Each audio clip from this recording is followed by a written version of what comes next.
ટેસ્ટિંગના ભાગરૂપે સાયરન વગાડવામાં આવશે। અમદાવાદ કમાન્ડન્ટ અને નાયબ પોલીસ અધિક્ષક એ શેખે જણાવ્યું કે નાગરિક સંરક્ષણ તંત્ર દ્વારા નવા આધુનિક સાયરનોની ખરીદી કરાઈ રહી છે। આ ખરીદી પહેલા સાયરનની કાર્યક્ષમતા તેમજ તેના અવાજની મર્યાદા ચકાસવા માટે ટેસ્ટિંગ કરવામાં આવશે। આ ટેસ્ટિંગનો મુખ્ય હેતુ આપાતકાલીન સ્થિતિમાં સાયરન કેટલા અસરકારક છે તે ચકાસવાનો છે। સંવાદદાતા સંજય જોડાઈ ગયા છે લાઈવ, તેમની પાસેથી વધુ જાણકારી લઈએ।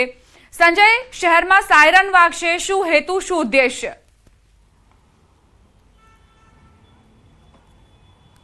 બિલકુલ દીપા, જે છે ફરી એકવાર અમદાવાદમાં જે છે તે ઇમરજન્સી જે સાયરન ઇમરજન્સી સમયે જે સાયરન વગાડવામાં આવે છે ને એ સાયરનની ગૂંજ સંભળાવવાની છે। આવતીકાલે સવારે 8 વાગ્યાથી 10 વાગ્યા દરમિયાન જે છે તે આ સાયરન જે છે તે વગાડવામાં આવશે તે જે છે તે સ્પષ્ટ કરવામાં આવે છે। જો કે એક વાત એ પણ સ્પષ્ટ કરવામાં આવી છે કે આ માત્ર સાયરન જે છે વગાડવામાં આવશે તે માત્ર ટેસ્ટિંગના ભાગરૂપે આ સાયરન વગાડવામાં આવશે।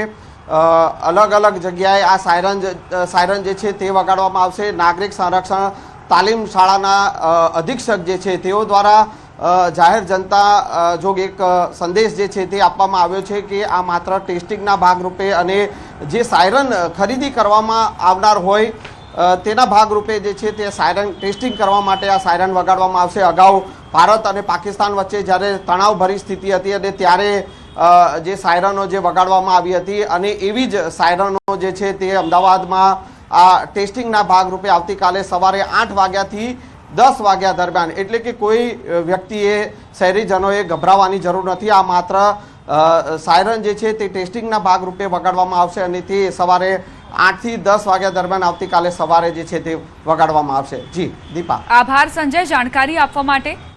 તો શહેરીજનોએ જ્યારે આ સાયરનનો અવાજ સંભળાય તે દરમિયાન ડરવાની જરૂર નથી। ટેસ્ટિંગના ભાગરૂપે આ સાયરન વગાડવામાં આવશે। આ સાયરનની ખરીદી કરવામાં આવી છે અને તે બરાબર છે કે નહીં, તેની કામગીરી ચોક્કસ છે કે નહીં તે ચકાસવામાં આવશે। વડોદરાથી સમાચાર, માંજલપુરમાં પાલતુ શ્વાનને લઈને બબાલ થઈ। શ્વાનને શૌચ કરાવવા બાબતે વિવાદ થયો। શ્વાન માલિકે મહિલા પર બેટથી હુમલો કર્યો। મહિલાના માથામાં બેટના ફટકા માર્યા। મહિલાના પતિએ આરોપી પર આક્ષેપ લગાવ્યા છે। ઘરની બહાર શ્વાનને શૌચ કરાવતા હોવાનો દાવો। મહિલાએ વિરોધ કરતા આરોપી ઉશ્કેરાયો। આરોપીએ મહિલા પર જીવલેણ હુમલો કર્યો। મહિલાને લોહી લુહાણ હાલતમાં હોસ્પિટલ લઈ જવાઈ। પોલીસે આરોપીની અટકાયત કરી છે।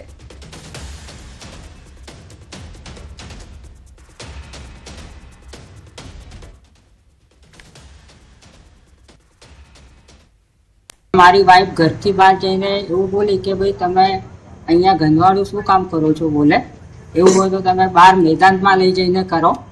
તો જેથી પેલા ભાઈ અચાનક ઉશ્કેરાઈ ગયા અને તરત જ એમના ઘરે જઈને બેટ અને સ્ટમ્પ લઈને આવ્યા અને એમને જાનથી મારી નાખવાનો પ્રયત્ન કરેલ છે। તો એ તો સારું હતું કે માર્યા પછી અમુક જે લોકો હતા એમને છોડાયા જેથી કરી એમનો જીવ બચી ગયો, નહીં તે ફૂલ પ્લાનિંગ જ કરીને આવ્યો હતો મારવાનું। સંવાદદાતા હાર્દિક જોડાઈ ગયા છે, તેમની પાસેથી જાણકારી લઈશું। હાર્દિક, આજે ઘટના બની છે, શ્વાન માલિકોની લાગણીઓ હોય પોતાના શ્વાનને લઈને, પોતાના પ્રાણીને લઈને, પરંતુ તેઓ સનકી કેમ બની જાય છે? કેમ માનવતાને નેવે મૂકી દે છે?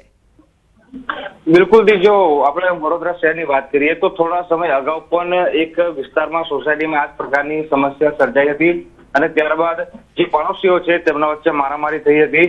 ત્યારે ફરી એક વખત માંજલપુર વિસ્તારમાં પણ ગઈકાલે રાત્રે આ પ્રકારની ઘટના ઘટી। આ જે માતાભાઈ યુવક છે તેને અનેક વખત સોસાયટીના રહીશોએ ટકોર કરી હતી કે તેમના ઘરની બહાર તે પોતાનો શ્વાન લઈને ન જાય, પરંતુ આ યુવક જે છે તે જાણી જોઈને આ પ્રકારનું કૃત્ય જે છે તે કરતો હોવાનો આક્ષેપ જે છે તે સ્થાનિક લોકો દ્વારા લગાવવામાં આવી રહ્યા છે। અગાઉ બોલાચાલી થઈ હતી, પરંતુ ગઈકાલે તો આ યુવક એ હદે ઉશ્કેરાઈ ગયો કે એક મહિલા જે છે તેના મોઢાના ભાગે અને માથાના ભાગે બેટના ફટકા મારી દીધા અને મહિલા જે છે તે ગંભીર રીતે ઇજાગ્રસ્ત થઈ ગઈ। સ્થાનિક લોકોમાં ભારે રોષની લાગણી છે। પોલીસ હોય કે પછી કોર્પોરેશન હોય, બંને તરફથી કડકમાં કડક કાર્યવાહી કરવામાં આવે એ માંગણી જે છે તે સ્થાનિક લોકો દ્વારા કરવામાં આવી છે।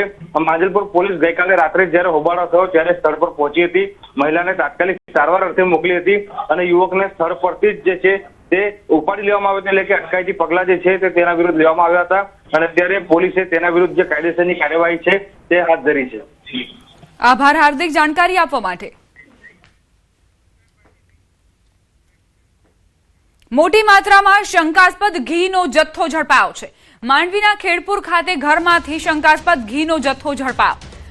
અગ્રેશ્વર સોસાયટીના મકાન નંબર 400માં બનાવવામાં આવી રહ્યું હતું શંકાસ્પદ ઘી।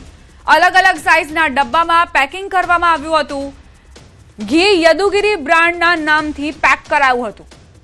માંડવી પોલીસે બાતમીના આધારે દરોડા પાડ્યા। અલગ અલગ સાઇઝના ડબ્બાઓમાં પેકિંગ કરાયેલું કુલ 6.65 લાખની કિંમતનું 810 લીટર શંકાસ્પદ ઘી ઝડપી પાડવામાં આવ્યું।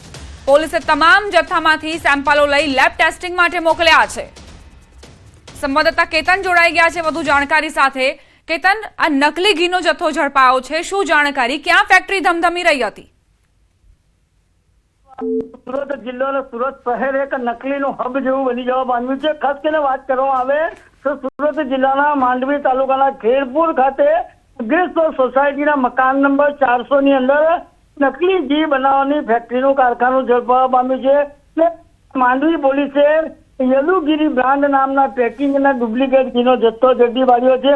ખાસ કરીને વાત કરવામાં તો અલગ અલગ સાઇઝના ડબ્બાઓ પેકિંગ કરાયેલું 6.65 લાખની કિંમતનું 810 લીટર જેટલું ડુપ્લિકેટ ઘી ઝડપી પાડ્યું છે। હાલ તો પોલીસે તમામ ડબ્બામાંથી સેમ્પલ લઈને લેબ ટેસ્ટ માટે મોકલ્યા છે। ખાસ કરીને વાત કરવામાં આવે તો આ જે દક્ષિણ ગુજરાત એટલે કે સુરત જિલ્લો સુરત શહેરની અંદર એક નકલીનો હબ બનતા લોકોના સ્વાસ્થ્ય સાથે પણ ચેડા થઈ રહ્યા એવું ચોક્કસપણે કહી શકાય એમ છે। જી પર કેતન, આ જે જથ્થો અહીં મળ્યો છે તેનું ઉત્પાદન આખરે ક્યાં થતું હતું? શું મોટું રેકેટ ચાલી રહ્યું હતું? શું મોટું કૌભાંડ ચાલી રહ્યું હતું? એ તમામ પણ તપાસના વિષય। ચોક્કસથી વાત કરવામાં આવે તો જે પ્રમાણે યદુગીરી બ્રાન્ડના નામથી જે નકલી ઘીનું બનાવટ કરવામાં આવતી હતી ત્યાં માંડવી પોલીસે છાપો મારી અને તમામ જે ઘી બનાવવાની સામગ્રી સહિત અને મશીનરીથી માંડીને તમામ વસ્તુને જપ્ત કરીને વધુ તપાસમાં હાથ ધરી છે। અને આ જે નકલી ઘી છે ડબ્બામાંથી સેમ્પલ એન્ડ ટેસ્ટિંગ કરાવતા કેટલા પ્રમાણમાં કેટલા માત્રામાં જ આની અંદર કયા કયા તત્વો ફસાયેલા છે એ બાબતની ઊંડાણપૂર્વક તપાસ કરી અને આની અંદર આ તપાસનો ધમધમાટ પણ વધુ થશે ને આ સમગ્ર મામલે આ ક્યાંથી આખી લાઈન તોડી સંચાર ચાલતી હતી ડુપ્લિકેટ ઘીની એની ઊંડાણપૂર્વક હાલ તપાસ ચાલી રહી છે। જીડીપા આભાર કેતન જાણકારી આપવા માટે। તો બે અલગ અલગ દ્રશ્યો આપ જોઈ રહ્યા છો કઈ રીતે સુરતમાં નકલીનો કાળો કારોબાર ચાલી રહ્યો છે। આ તસવીરો તેની સાક્ષી પૂરી રહી છે। એક તરફ 810 લીટર શંકાસ્પદ ઘી ઝડપાયો, બીજી તરફ 1401 કિલો નકલી પનીરનો જથ્થો કબજે કરાયો। જો આપ પણ ઘી અને પનીર આરોગતા હો તો આ તસવીરો તમારી માટે છે, એટલે સાવધાન થઈ જજો। સુરત શહેરમાં ખાદ્ય પદાર્થોમાં જે ભેળસેળ ચાલી રહી છે આ તસવીરો તેનો પુરાવો આપી રહી છે।